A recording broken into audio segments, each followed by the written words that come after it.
I think there's something deeper going on in the Republican Party here, and I am upset about what happened last night. We've become a party of losers at the end of the day. There's a cancer in the Republican establishment. Let's speak the truth. I mean, since Ronna McDaniel took over as chairwoman of the RNC in 2017, we have lost 2018, 2020, 2022, no red wave that never came. We got trounced last night in 2023. And I think that we have to have accountability in our party. For that matter, Ron, if you want to come on stage tonight, you want to look the GOP voters in the eye and tell them you resign, I will yield my time to you. And frankly, look, the people there cheering for losing in the Republican Party. Think about who's moderating this debate. This should be Tucker Carlson, Joe Rogan, and Elon Musk. We'd have 10 times the viewership, asking questions that GOP primary voters actually care about and bringing more people into our party. Hey there, guys. Welcome to the channel. So what do you guys think it means to be a conservative? You know, like what are some of the hallmarks of conservatism to you guys? Let me know in the comments. To me, it's personal accountability and personal responsibility. I don't think that you can be a conservative if you don't start right there. It all starts with us. And in today's Republican Party, guys, I don't think we're seeing any of that, especially at the top. I mean, we don't see it in our Congress people for the most part. I mean, there are a couple really, really strong outliers that we're very, very thankful for. We don't see it from senators barely at all. Maybe Josh Hawley, Ted Cruz, a couple. I guess there's some outliers there too. But where we definitely do not see it, we don't see it in the party leadership at all. And really, that's where everything starts. And everything really does depend on it. And really, you know, if you guys watch that clip I just showed of Vivek at the debate, he's not wrong. Republicans have done nothing but lose for the past at least 5 years. At least 5 years. And when you look at, you know, the way the world looks, you know, no one is happy. No one is happy with the current administration. No one is happy with the crazy woke agenda items that are taking over basically everything up to and including local school boards. So how is it possible that Republicans keep losing? Well, it's bad leadership, it's bad messaging, it's bad everything. And apparently, you know, if you're to believe reporting, that when Vivek actually called out Ronna McDaniel, you know, did she have any sort of personal come to Jesus moment? No. Did she look like she was going to hold herself accountable or take some accountability, do something about it? No. Apparently she had the complete and total opposite meltdown, and her initial reaction, according to reports, is that he's not going to get a dime from us. And that is very, very Mitch McConnell over. And very Mitch McConnell. In my opinion, if you're going to act like Mitch McConnell, this is what's going to happen. What happened on the night before the debate was the Republican Party nationally got trounced, and everybody destroyed. Kentucky, totally destroyed. Everybody. Virginia, I mean, kind of Ohio. You just go. These are red states, okay? Kentucky and Ohio certainly. And so I'm walking in. This is the morning after that trouncing. This is the chairwoman of the Republican National Committee. She's coming. She's like, "Hey, how are you?" I'm like, "I'll give you a handshake." She's like, "How you doing?" I said, "Not that well, given that last night didn't go very well." She said, "What happened last night?" Like oblivious. Is she saying it jokingly? No, she's saying it almost angrily, right? Because I was like, the last night didn't go well. So like she's challenging me. She says, "Well, what happened last night?" Oh, okay. Like, what happened last night? I don't know what happened last night. Tell me what happened last night. Yeah. And I'm just like, this is the person who's accountable for running the Republican Party. I said, "Well, last election." She said, "We have nothing to do with that." Really? I run the National Party. These are state races. We have nothing to do with that. So where's and then says and then starts to like escalate her voice and says, "I refuse to fall on the sword for this one. I refuse to fall on the sword for this one. This is not my fault." And it's like, okay, clearly she's been criticized. How many all day minutes for before this. you hit the stage is this happening? Oh, this is like early. This is in the morning, right? Okay, like it's pre-game prep. Yeah, you kind of go through. They show you where you're going to be standing. Here's your microphone. So that's where this happens.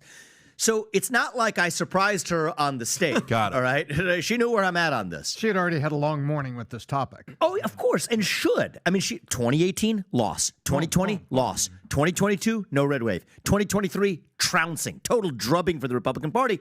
This is the individual who's the national chairwoman. She runs the entire Republican National Committee. Where's the accountability? So I get on stage, and you're getting some, like, standard, beaten dead old horse Donald Trump question. I said, forget that. Let's talk about what happened last night, because the last two elections he's been out, Republicans have gotten trounced for different reasons, so stop blaming the boogeyman, there's an accountability problem within the Republican Party. And so I say on stage that Ronna McDaniel, if she wanted to come up on stage, and I meant it, if she did want to come up on stage, debate stage time is valuable, but I would still yield my time to her if she wants to use the microphone, look the American people in the eye, and say she resigns, which would be good for the Republican Party, and I believe she should resign. So what does she say? So then the press reports there's people apparently sitting in her row or behind her row in front of her, where she is, think about this, the neutral arbiter of the Republican National Committee later in the debate when I'm sparring with other candidates, booing when I'm speaking, clapping against other candidates when they're speaking against me. So she was booing? Yeah, who was booing? She's booing me at other points in the debate. And I don't care about that, but think about your dereliction of duty. Yeah. You're supposedly the neutral arbiter of the entire National Republican Party hosting a debate. It's like a referee cheering in the middle of a game between two teams. It doesn't make sense. Like if the referee is like booing or hollering in favor of one team or the other, that's what that looks like if she's the arbiter. Then she's saying during the breaks, and this is as reported by the press, so I wasn't there, but it's apparently sources who are around her, reported by multiple sources in the press, saying that I would not get another cent from the RNC. Yep. So think about what that means. That means she believes that's her money. Yeah, so you see that. And the dude is absolutely right. This is his accounting of what it was like to talk to Ronna McDaniel after his appearance at the debate. And he nailed it right there at the end. She believes that that is her money. The money that you sent to the Republican National Committee because you believe that they actually believe in your agenda items, that, you believe that they will actually represent you. She thinks that that's her money. And here's the thing, Republican leadership, they're ready to take accountability or take credit when Republicans are winning elections and doing good things. But the problem is they don't. They don't. They just keep losing. And no one gets fired. No one gets replaced. No one gets retrained. No one even gets spoken to about it or even asked a question about it. They just keep continuing to keep burning through Ronna's money. And honestly, here's the thing, man. If you keep losing and you don't do anything to address why you're losing and how you're losing, then you cannot be surprised that you just keep losing. You will become a party of losers, which is exactly what Vivek said. And the dude is 100% completely right. There is nothing wrong with what he said. They can use it in campaign ads. They can do whatever they want. But he's right. And honestly, guys, it's almost as if they don't want to win. It's almost as if they found a way to monetize losing and just keep showing up soft, and they just keep showing up late, and they just keep losing because that's what they do. And they keep blaming it on Trump. It's Trump's fault. It's Trump's toxic. Trump this, Trump that, Trump from the National Republican Committee. And I don't know what to think about that because Trump is crushing the national polls. So you can't blame everything on Trump. Democrats hate Joe Biden, but Democrats are winning because the DNC is actually doing their job. It's almost as if the Republicans almost want to remain second fiddle to the Democrats because that's where they appear to be the most comfortable. That is, when I've seen them at the most comfortable, that's where it is. And that is, I guess, where all their money comes from. But anyway, so Ronna McDaniel, she goes on to try and answer what Vivek says, right? You think she's going to take some accountability? No. She goes on with Laura Ingraham, who you guys know, she's a hard hitter. And Laura asked her, should you be held accountable? Could you be doing things better? Could you be better at your job, or could someone do your job better? And she absolutely turns into Kamala Harris. Ron, if you want to come on stage tonight, you want to look the GOP voters in the eye and tell them you resign, I will yield my time to you. All right, joining me now, Ronna McDaniel, chairwoman of the Republican National Committee. Ronna, thanks so much for being with us. Vivek and others are saying that under your leadership, Republicans have lost election after election, and positing the question, why should you retain your job given the track record of the party under your leadership? And to that, what do you say? Well, first, I'm going to continue to focus on Joe Biden and Democrats. And I think there was a moment missed during that debate by Vivek to talk about the fact that we still have 13 American hostages in Israel, The fact that for the first time ever in the history of either party, we had a Jewish co-sponsor for a debate, and we are in very perilous times in our country. And I do think Republican voters, and I hear this echoed all the time, are tired of the circular firing squad within our party, and they're saying, can we please talk about Joe Biden and the Democrats and the border and fentanyl and crime and what's happening to our kids and inflation. But I'll definitely defend my record as chair. Guys, what in the world is this lady even talking about? This is exactly what I'm talking about. This is exactly what Vivek was talking about. She just got asked point blank about the criticism. What about the fact that you're not doing a good job? What about the fact that you guys are losing? And she says that he shouldn't have been talking about that. He should have been talking about Israel instead. Guys, what the hell does Israel have to do with, or Ukraine have to do with, or any other possible brain dead talking point? What does any of that have to do with the fact that she is bad at her job? She's got to be a closet Democrat, because that was a Democrat move. When you're confronted, when you're called to the carpet, you just start talking about any hot button random virtue signaling issue that you could come up with instead of answering the question about why you're not good at your job. Listen, yeah, I mean, Ronna, I agree with you. Let me just say, I mean, all that you just said, I couldn't agree with more.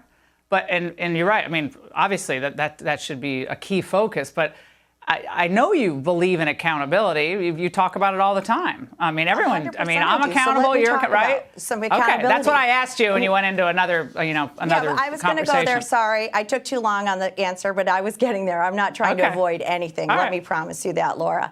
Listen, when Vivek didn't vote in 2016, I was leading Michigan to the first win in history in 30 years. In 2018, we defied the odds. We got 3 senators, people like Josh Hawley, that allowed President Trump to build the largest conservative majority on the Supreme Court. In 2022, the RNC, which is a turnout machine, right? We're not the messengers. We don't create the messages for the campaigns. Those are the consultants who get very, very well paid. Well, one of the things, though, Ronna, that happened was, I think in Virginia, people were wondering where the money was, whether they were going to get some help from the RNC. And I know at one point you said that you were not asked for money in Virginia, but a Republican source familiar with the Youngkin team in Virginia told The Angle late tonight that is false.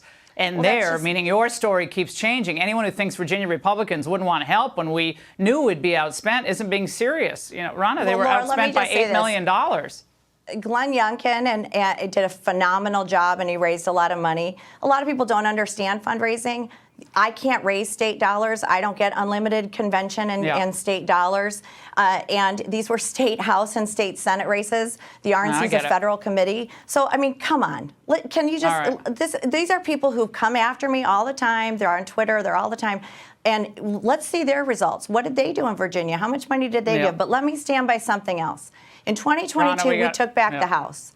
And the RNC is part of that. We're building the road. And we're launching Bank Your Vote. We've got to do that. Ronna, we got to roll, but thank you for joining us tonight. We have a lot more to get to next. Hey, Sean Hannity here. Hey, click here to subscribe to Fox News YouTube page and catch our hottest interviews and most compelling analysis. You will not get it anywhere else. And guys, she said it all. She said it all right there. I don't know if you caught that, but she said it all. This is exactly how we are different than Democrats. And this is exactly why we're losing Virginia. And why losing Virginia is a very, very, very important place, just like any election is important.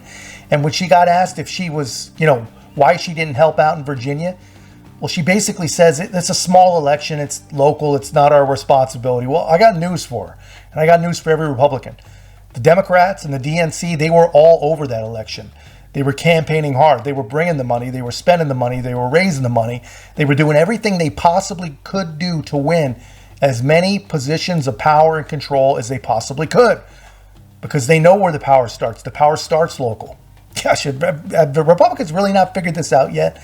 And honestly, if we're being honest, the Democrats, they do a great job. They've always out-talked us. They have always outsold us. They've always outraised us. And they have always outmaneuvered us. And, a lot of it, I'll admit, a lot of it's probably not above board.